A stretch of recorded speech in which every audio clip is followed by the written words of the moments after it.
A 4-bedroom listing in Goodyear, Arizona, went up in March 2026 with a primary closet measuring 192 square feet, larger than the bedroom it connects to, larger than most studio apartments in Paris, where the median flat runs under 350 square feet total. Walk through a 1920s brownstone in Brooklyn and you'll find bedrooms with one shallow alcove, maybe hooks on a wall. Walk into a new tract home outside Phoenix and you'll find an entire room whose only job is holding clothes, with its own lighting plan, its own island, its own ventilation. This isn't taste. This is a rule nobody voted on, written nowhere, followed everywhere. A country that didn't even build closets into its houses until the 1840s now treats them as essential. Older, wealthier cities abroad simply never caught the habit. The answer isn't sitting in your closet. It's sitting in how your house gets priced. Start with the scale, because the scale moves fast. In 1980, the median new single-family home in the United States measured 1,595 square feet, according to the U.S. Census Bureau construction data. By 2015, that figure had climbed to 2,467 square feet. And even after a recent pullback driven by affordability pressure, the National Association of Home Builders reported the median still sitting above 2,150 square feet through 2025, a 38% increase over 1980 levels, even after the pullback, according to figures tracked against census data by housing analysts. Farm Bureau Financial Services, tracking design trends decade by decade, pinpoints the exact moment walk-in closets stopped being a luxury feature and became what its own retrospective calls a must-have, the 1980s, the same decade home sizes took their sharpest jump. Average prices climbed past $47,000, and carpeted bathrooms and finished basements became standard features for the first time. Compare that climb to the United Kingdom, where new build floor areas have stayed broadly flat for decades, or to Japan, where apartments still rely on the oshier, a shallow built-in storage space behind sliding doors, not a dedicated room. This isn't a handful of wealthy Americans indulging themselves. It's a pattern repeated across an entire national housing stock, from starter homes in Ohio to custom builds in Texas. Census Bureau survey of construction data shows something else worth noting. The share of new single-family homes started with 4 or more bedrooms rose from 42.6% in 2019 to 45.2% in 2020, even as total household sizes kept shrinking. More bedrooms, fewer people to put in them, and a disproportionate share of that added space landing in exactly one room attached to exactly one bedroom, the primary suite closet. The obvious explanation is sitting right there. Americans just build bigger houses now. But that explanation collapses the moment you ask why the growth concentrated so specifically, so consistently, in this one room, while household size moved in the opposite direction the entire time. The standard answer is consumerism. After World War II, American manufacturing needed people buying things, wages climbed, and households filled with clothes their grandparents never owned. Suburban migration gave returning veterans their first private bedrooms, and soon after, lots large enough for houses that sprawled sideways instead of stacking upward. Lots made possible by single-family, only zoning ordinances that spread across American municipalities through the 1950s and 1960s, locking in low-density footprints that left room for expansion in ways dense European cities structurally could not. All of that is true, and none of it explains the specific shape of the fix that followed. Because here is the detail almost nobody clocks. A closet, under the International Residential Code, triggers none of the requirements that govern an actual bedroom. No egress window, no 70 square foot minimum, no 7-foot ceiling clearance rule across the whole space, no mandated permanent heat source. A builder can expand a closet by 20, 50, even 80 square feet and add almost no code-driven cost, no inspector measuring escape routes, no added HVAC run, no fire-rated door requirement, no extra line item on the permit application at all. Expand a bedroom by the same amount, and you've triggered a different, far more expensive set of rules, the kind that show up as line items on a builder's cost sheet long before a single appraiser ever walks through the door. So why do builders treat closet size like it's mandatory, when nothing on paper says it has to be? Walk a builder's model home today, and the primary closet is staged like a showroom, an island, a window, sometimes its own chandelier, while the bedroom itself stays a plain rectangle. The real problem was never inside the closet itself. It was inside a 4-page form almost nobody outside the industry ever reads.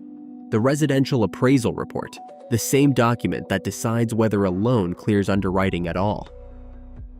To understand why nobody questioned the absence of closets for nearly 2 centuries, talk to someone who studies what people actually owned. Alden O'Brien, curator of textiles and clothing at the DAR Museum in Washington, D.C., has spent years working through estate inventories from colonial Virginia and Massachusetts. Her finding is blunt. Even a well-off colonial woman typically owned only a handful of dresses. Houses like Stratford Hall in Virginia, begun around 1738, and James Madison's Montpelier in Orange, Virginia, didn't lack closets because of some hidden government penalty. Both estates, now open to the public, still show visitors the original room layouts that historians and curators used to date exactly when storage habits changed. There was simply nothing to store, and portable furniture, wardrobes, linen presses, did the job a built-in room would do today. Visitors to colonial Williamsburg can still see the period pattern repeated at the Wythe, Randolph, Getty, and Waller houses, rooms with shelved cupboards beside fireplaces, not hanging space for an entire wardrobe of clothing nobody yet owned. For generations, Americans repeated a different story anyway, that early houses skipped closets to dodge a so-called closet tax. Research conducted by colonial Williamsburg and Mount Vernon has turned up no record of any such tax in any of the 13 original colonies. It's a myth, full stop. A specific, detailed, repeated myth about government overreach that survived 200 years of retelling at dinner tables and open houses alike, while the actual modern force shaping closet size, sitting in plain sight in mortgage paperwork issued every single day across the country, goes almost completely unexamined by the people signing it. The story everyone repeats turns out to be false, debunked by the very institutions tasked with preserving the houses in question. The one almost nobody repeats turns out to be true, and far stranger. Here's the part that finally locks the title question into place. Mortgage-backed appraisals in the United States run on a framework built from Fannie Mae's Selling Guide and the ANSIZ 765 measurement standard, the rulebook appraisers use nationwide to define and report livable square footage on Fannie Mae's standard appraisal form, the URAR. Neither document requires a closet for a room to count as a bedroom. The International Residential Code doesn't either. A legal bedroom needs a code-compliant egress window, a minimum of 70 square feet of floor area, no horizontal dimension under 7 feet, and a permanent heat source. A closet needs none of that. No window, no rated exit, no separate climate control allowance, nothing an inspector is required to sign off on beyond basic framing. So when a builder wants to add value, an appraiser will recognize fast, and recognize without triggering a single additional inspection, the closet is the cheapest square footage in the entire house to build. Stretch the closet and the appraisal number climbs almost in lockstep.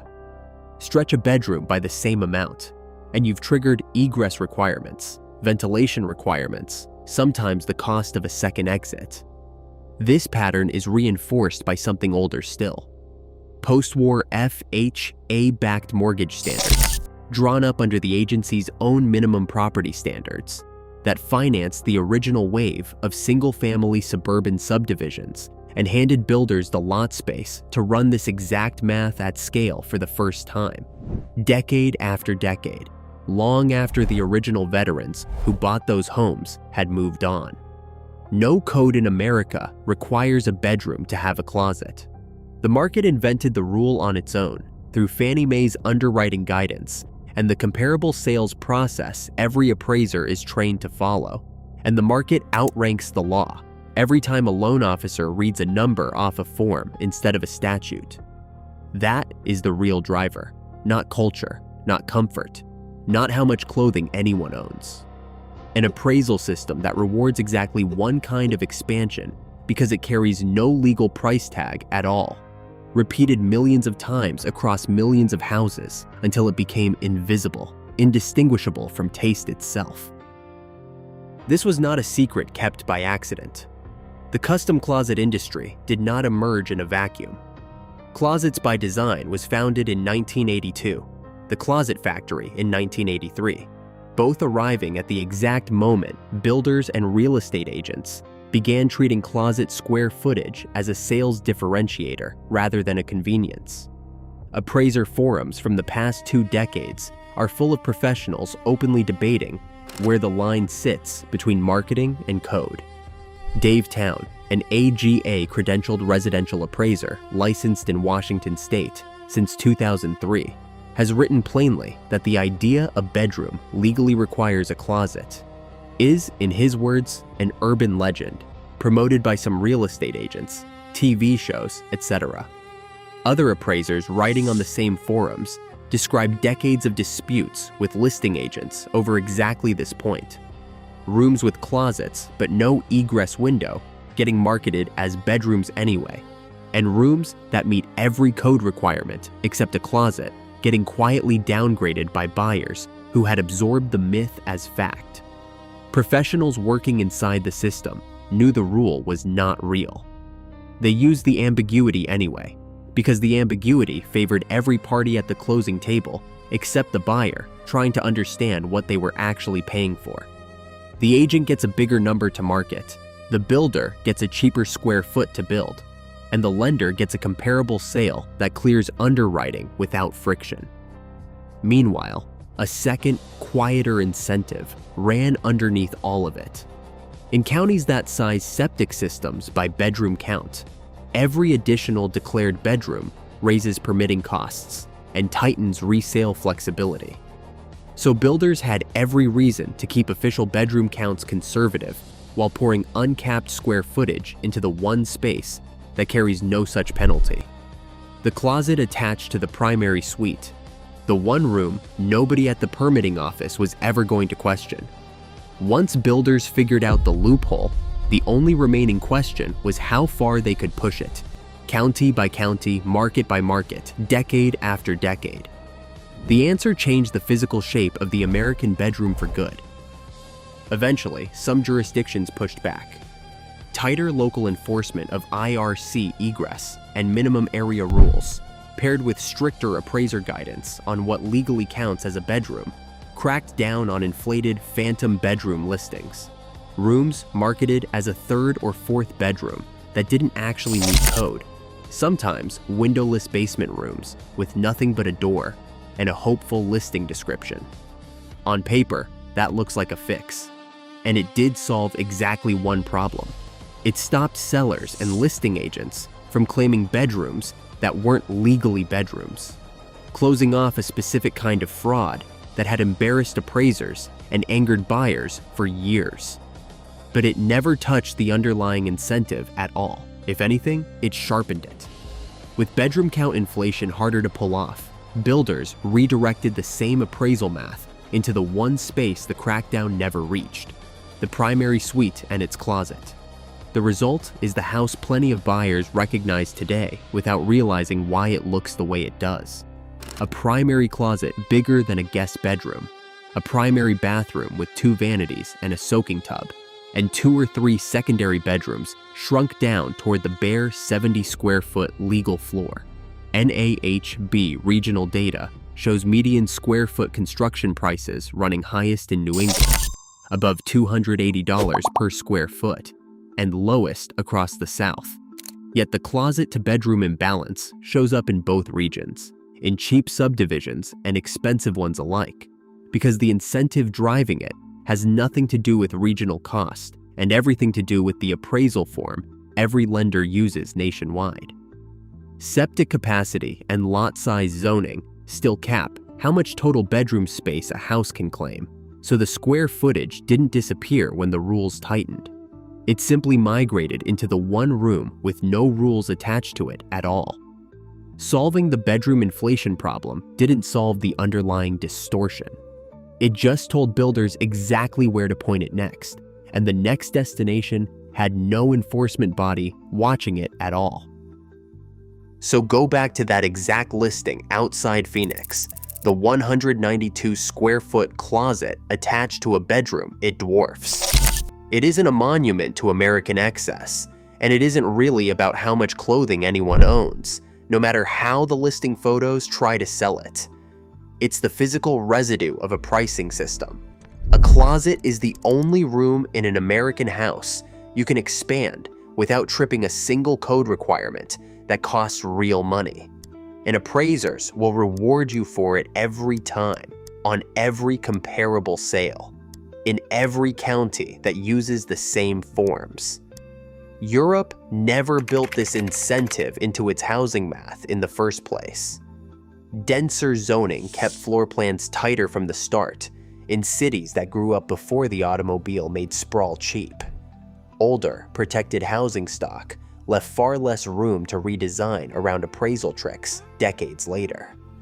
You cannot easily expand a closet inside a building that a heritage authority won't let you touch. There was no Fannie Mae guideline anywhere rewarding closet square footage as risk-free value, so there was never a single reason for a Parisian developer or a London builder to chase it the way an American builder does without even thinking about it, almost on instinct, on every set of blueprints that crosses a drafting table. The walk-in closet was never really about how much Americans own. It's about how American houses actually get priced. One rule that nobody ever passed, repeated by every builder who wanted a higher number on the appraisal, until an entire country built rooms whose only job is holding clothes, while the rest of the world simply bought a plain wardrobe and called it finished.